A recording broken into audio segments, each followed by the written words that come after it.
Good morning, class. Again, this is the first day or the first day of face-to-face that we'll be discussing the actual subject matter.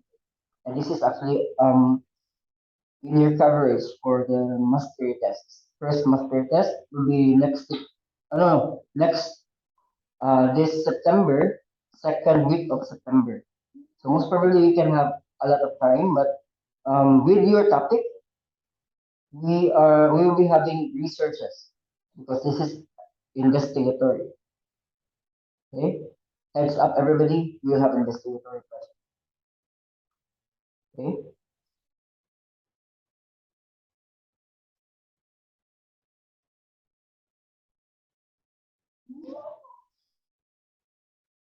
Okay? Science and technology. We will have this one for 1 month. It's 4 weeks. And of course, it's prepared by me. Okay? How do science and technology improve our lives? There are a lot. Okay? Number one, okay, your vaccines is a product of science and technology. That is actually mRNA based or messenger RNA based. Messenger ribonucleic acid based. Same classified proteins of those viruses. Extensive science research, okay, and investigation had led to the invention and development of technologies that we have now. Let me make it smaller.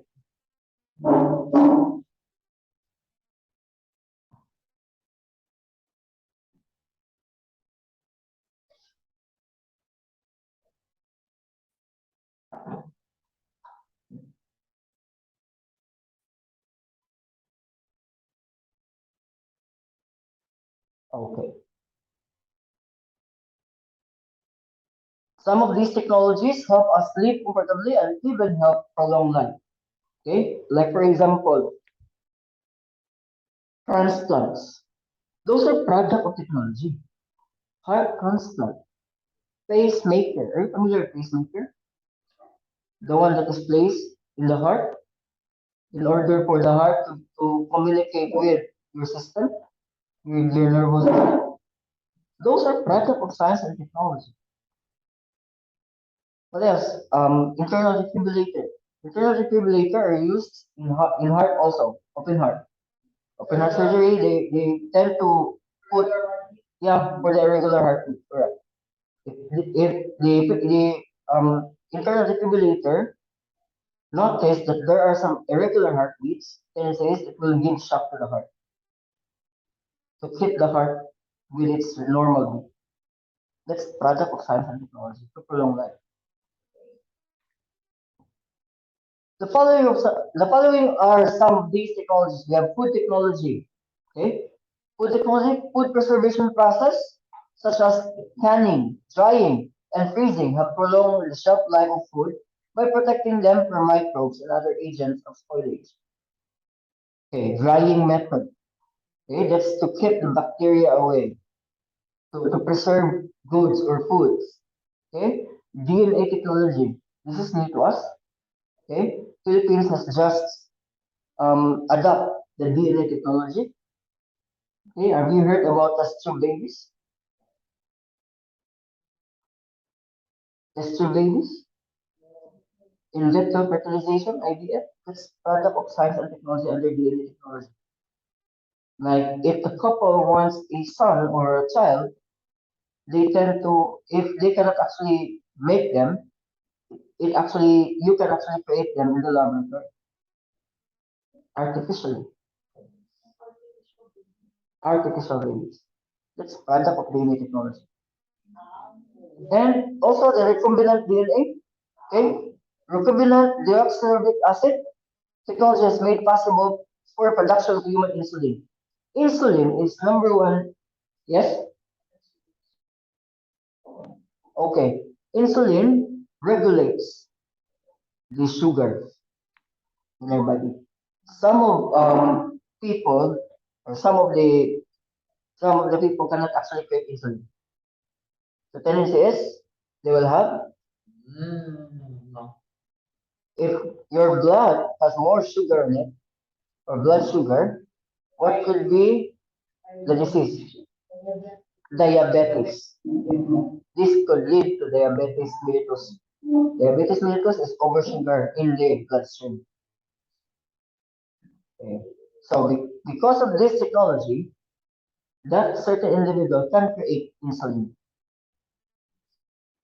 to prevent again diabetes mellitus. Please sit down properly. Down properly. Face front.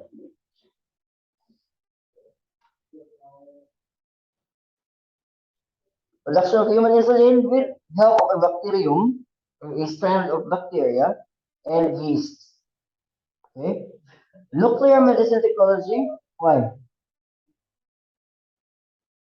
Nuclear medicine technology diagnosis of internal parts of the body has been made easier through computerized and axial tomography. Okay, the positional initial tomography or PET and magnetic resonance imaging. You are familiar with magnetic resonance imaging, right? It's a product of science and PET. I know PET and the diagnosis for axial tomography. I know them because I was with some hospital. I worked with some hospital before, so I know them. How about laser technology? Laser, an acronym for light amplification by stimulated emission of radiation, is used in various fields such as in communication, medicine, and industry, and even eyes. We have laser therapy in eyes. The cornea, okay?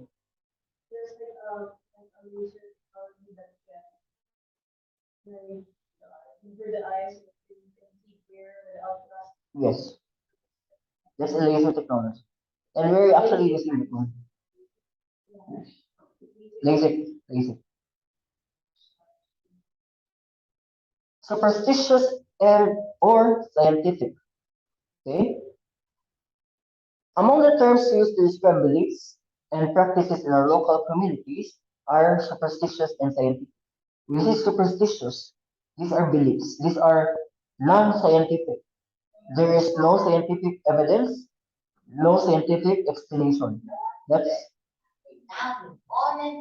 superstitious. Okay. Some beliefs, practices, and ways of thinking of many people, not only in rural areas but also in the cities, are not accord with the laws of nature. They are unscientific. If it is not accord with the laws of nature, or there is no scientific evidence, it is superstitious and are called superstitions. Okay? If a belief or practice is superstitious, it is definitely unscientific because there's no scientific evidence. Let me check on the online. I cannot see a student. Are you all online? Are you all face to face? Simon.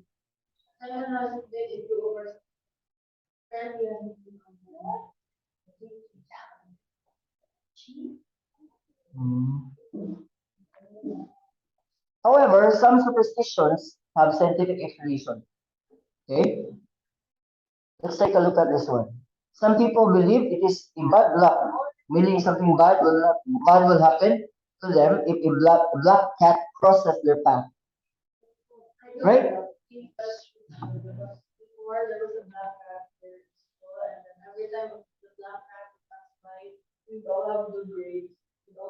See?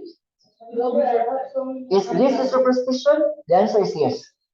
Because obviously there is no connection between the color of the cat and the things that will happen to the people whose path it crosses. It's superstitious beliefs. Okay? How about this one? Some mothers hold an umbrella over their baby in the evening, even if it is not raining.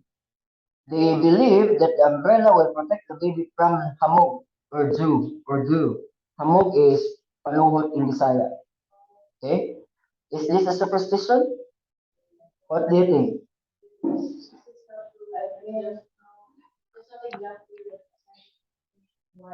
Mm-hmm.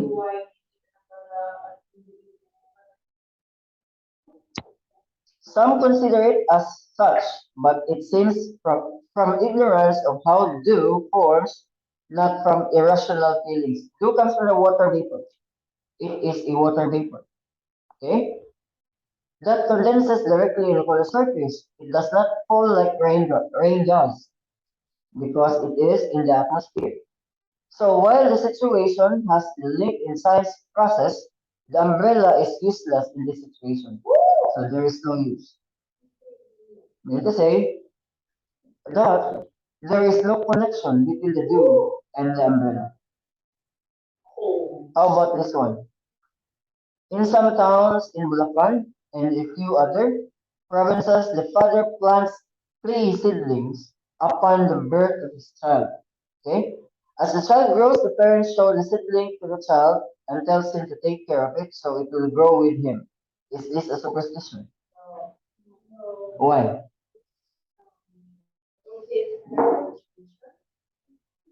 Mm-hmm. Yes.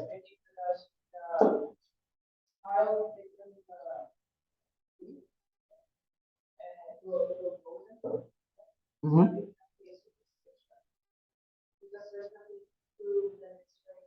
If this is superstition, the answer is no. It's not a superstition because if the child will take care of the tree, it will definitely grow with him. Of course, it will grow with him. Okay. It is actually a wise practice that teaches people to care for. Okay, so there are some scientific explanations with some of the traditions that we have.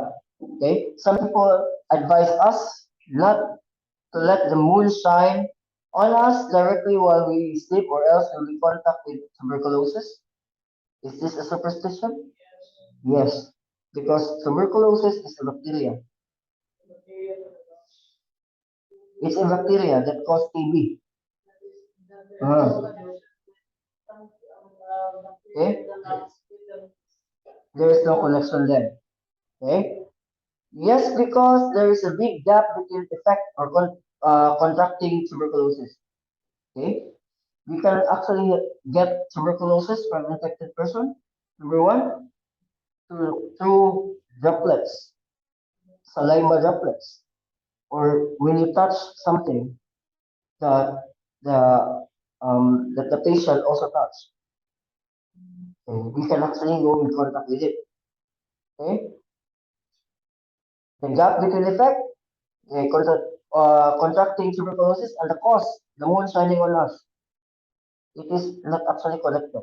Still, there might be a link between the cause and the effect. Letting the moon shine on us directly while we sleep means to sleep either the windows wide open or outdoors. If we have a slight respiratory illness, it might worsen, and those exposed to tuberculosis bacilli, that is actually the bacteria of tuberculosis, might indeed succumb to it. So,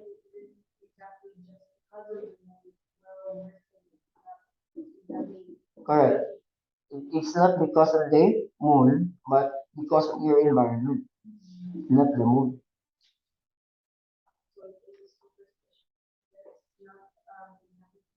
Hmm.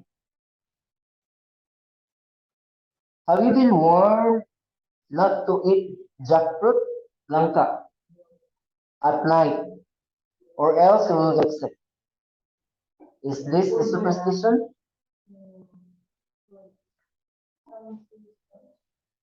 Some say so because it is not time of the day that you eat jackfruit, which makes you sick. Okay? It is actually because jackfruit is hard to digest. So it has a scientific reason. It is hard to digest, that's why it is not allowed or just advisable to eat jackfruit during night time. Remember that your digestion is slower at night. Okay? However, the belief still has a scientific basis since jackfruit is hard to digest. It is not advisable for people, especially children, to eat at night when the body's digestive function gradually slow down, particularly during sleep.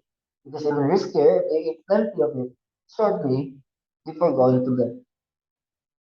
Again, because your digestion is slower during that time. Okay.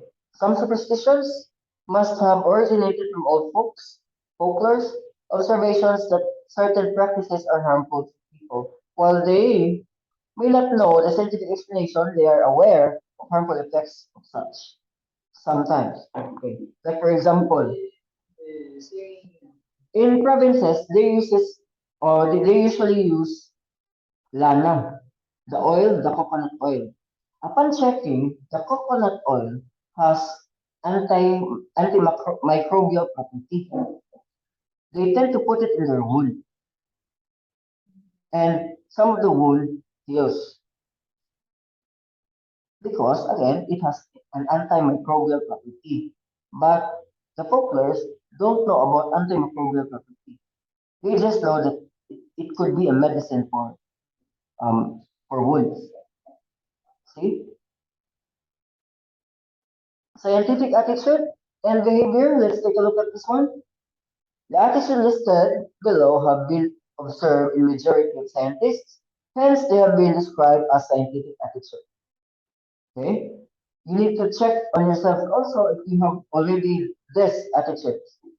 Okay? Number one, curiosity.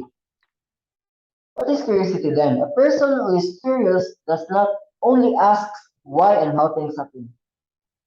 Okay? He or she tries to find answers to his or her questions by conducting research and experiment. I usually do that. I have actually a research, but I cannot perform it here simply because the government won't allow me to do it. Okay? It is actually a possible cure for um, dengue hemorrhagic fever. Yes, a possible cure, and a possible cure also for diabetes mellitus stage 2, but I cannot perform it here. And of course, the third one is seizures, possible cure for seizures. Anyway, I can always perform it outside the country.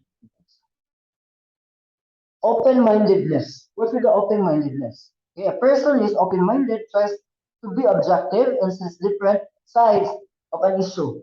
So if you're open-minded, you think of a particular idea in the two sides of the coin.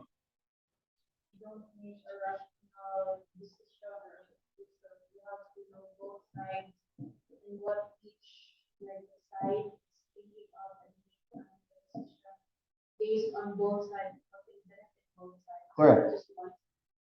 That's it. So that is being objective. You're actually seeing things over in the two sides of the coin. Okay, not one sided. Okay? He or she does not make rash conclusions, judgment, or decisions. He or she is willing to listen to the opinion of others and to study counter arguments or experimental evidence before taking actions. These are really important things. Yes, especially if you are doing an experiment. Okay, if you're doing experiment, it should be by group. It is a collaborative effort. Why? Because sometimes we might have no idea with that particular um, context, okay? But your other classmate has an idea. You okay?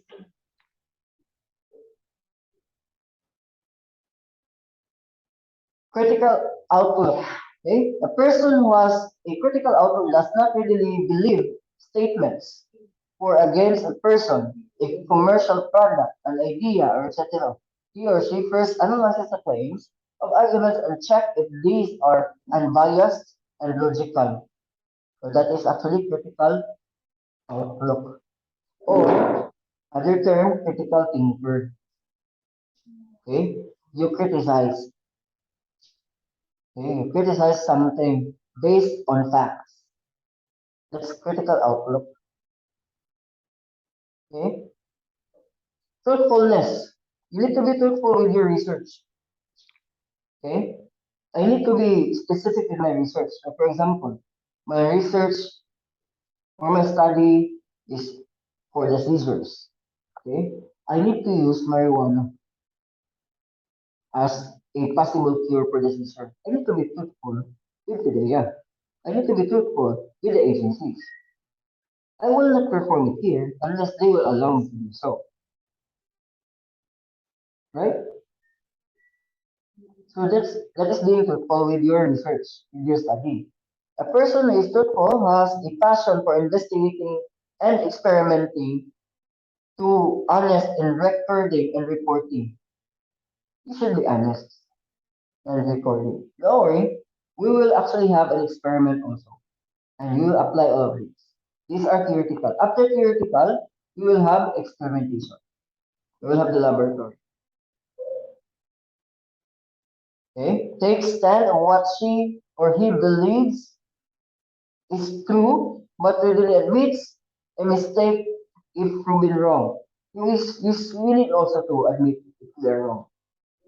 Okay, that's being truthful. Patience and perseverance. Okay, a person who is patient and persevere never gives up in solving problems and is willing to experiment again and again and again. Okay, if there is a need for us to repeat again and again, then why not? Okay, then why not? A lot of my students before, in my previous school, has an experiment. They did an experiment, grade 7. Do you want to see it? I will let us see.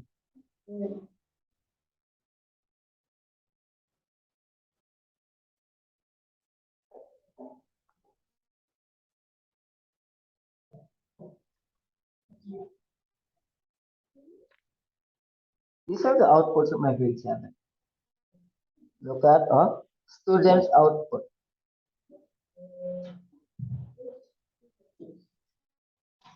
Hmm,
outputs. Wait,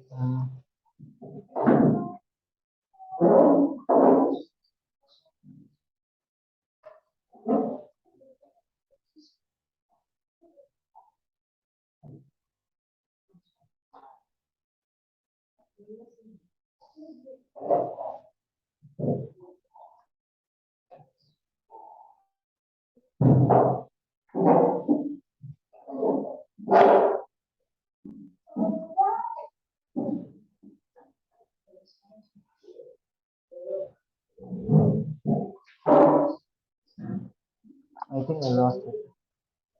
Let me check.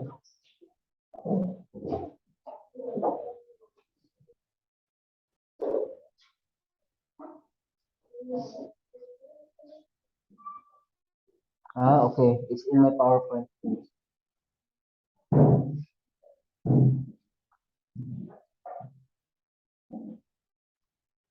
Let's have this one.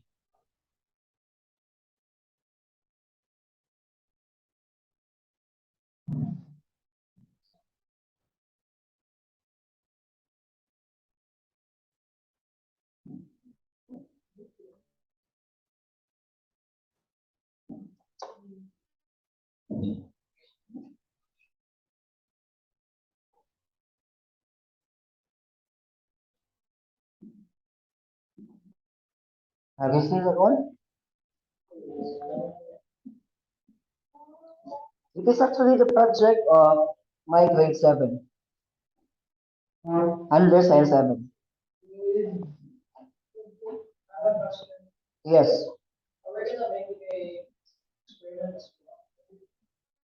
Let me think about it. Okay. But I will let you experience how science works. This is actually their project. Okay.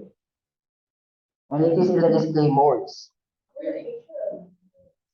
They created a mousetrap out of certain material they created.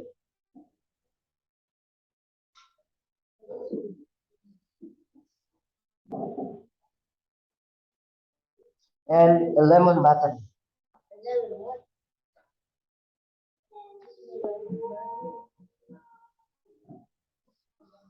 Those are just few. Yeah, it's working. Actually, we tried that one. Yes, that's in Malawi. Yeah, it's too far. It's from St. John Paul to Second Division School.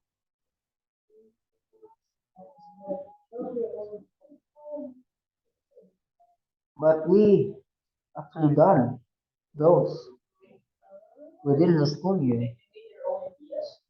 Those are from their own ideas. Those are not mine. That's why I let them keep those information with them because those are theirs, not mine. Although the data, they actually leave the data in their laboratory, but I usually let them get or carry on with their outputs because those are theirs. Those are their idea. Okay, let's continue. Do you have any questions so far? I cannot actually see student here.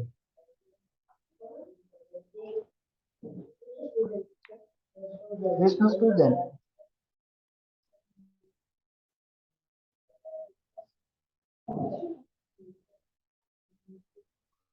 Okay? You just need to be patient. And of course, with the perseverance, you need to persevere also with a particular idea. Okay? Discover and formulate new concepts and theories in search for the truth. How? That's the question. Okay? One of Albert Einstein's greatest contribution to science is the general theory of relativity. Einstein is one of my favorite scientists until now.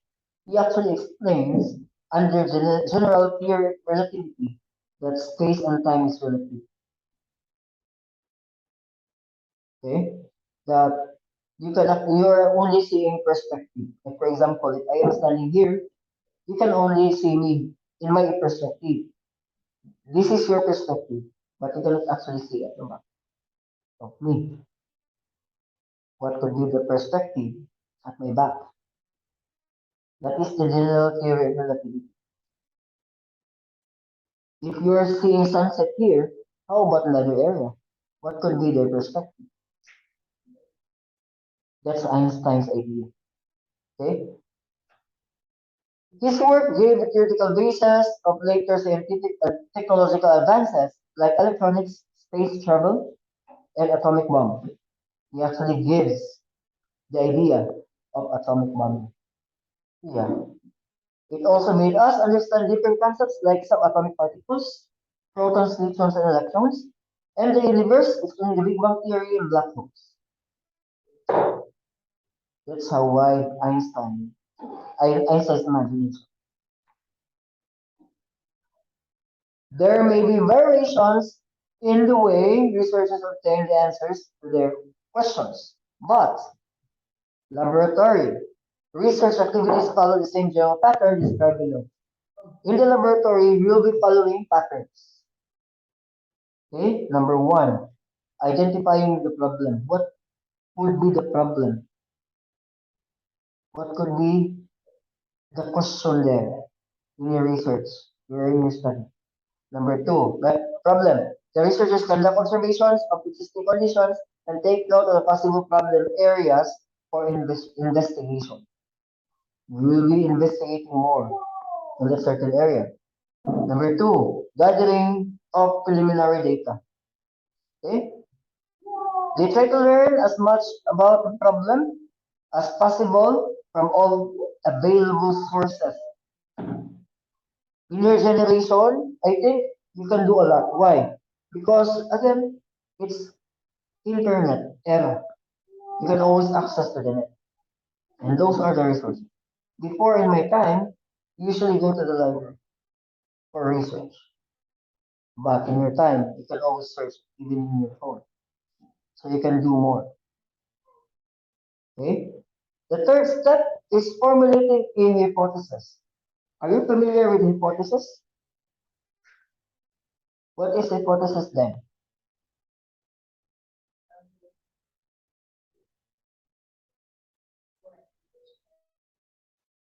What is hypothesis? Hypothesis is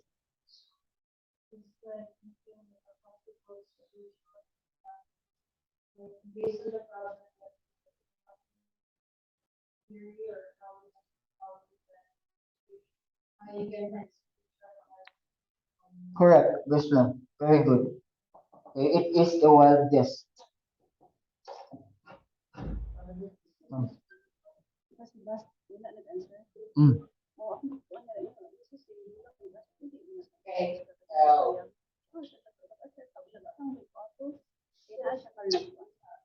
So, malapag at nga.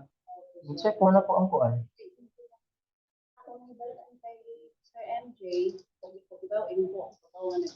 Hmm.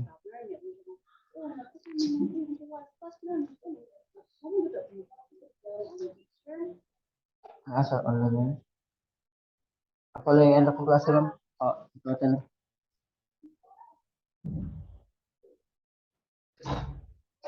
Okay, let's continue.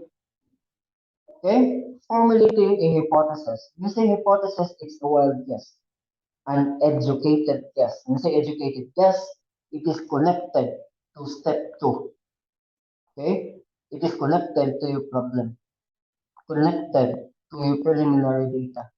Because you gathered preliminary data, you can actually create a possible solution to your answer. That's hypothesis. Okay, they venture a possible solution to the problem or a possible explanation to the phenomenon. Based again on your data gathered and your problem. Okay. Number four, or step four, testing the hypothesis. How can we test a particular hypothesis? To test hypothesis correlated by step three, okay, they conduct experiment. This is through experimentation. Okay. During this step, they gather as much experimental data as necessary to be able to tell the hypothesis is correct or not. How can we double check if the hypothesis or is true or if the hypothesis is null? Mm, by testing, correct. By experimentation, experimental procedure. I always do that, and I really love that. Okay. Along the way, it is not a waste of time because in every experiment you discover something. Yes, experimental setup. That's why at home I have my own microscope because every now and then I would like to study for this. And hopefully that will be your motivation also. Don't worry, I will let you handle microscope as early as grade 7. Yes, I will let you handle microscope. Step 5, analyzing the data. Okay, we already gathered the data in step 4. We are now analyzing the data through our experimentation. Correct? They analyze and interpret the data obtained in step 4, the experimentation. Okay? Analysis of data or result of the experiment enables them to list down their findings.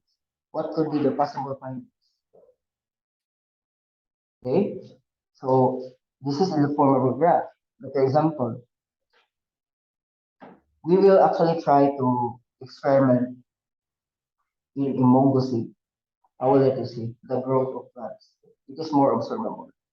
So you will be inputting data from your experimental setup.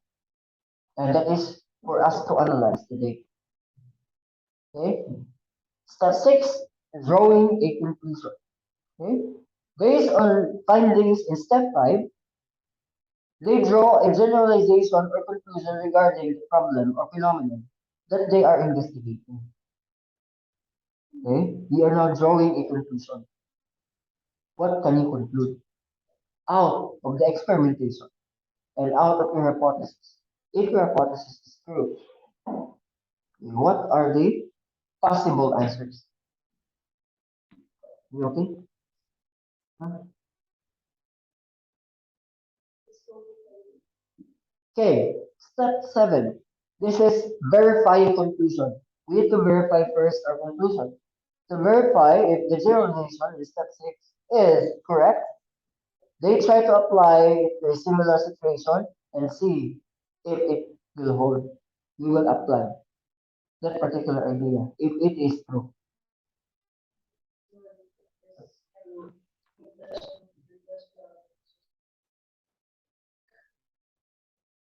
Correct. That is how we think scientifically. Always put it in your mind. Whatever subject you have, you need to be scientific. Okay? Even in real life scenarios, you need to be scientific. Do not be fooled with false information. You know already how to verify. Verification is to apply. Check if it will work. Check if it is feasible or possible.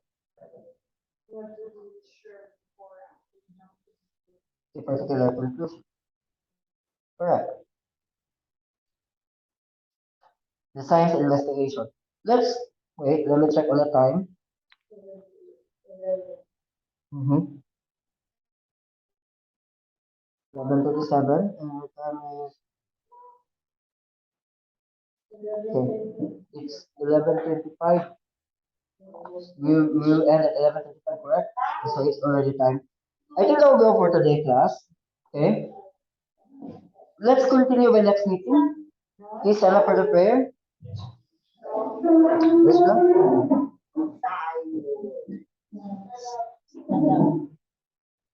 go.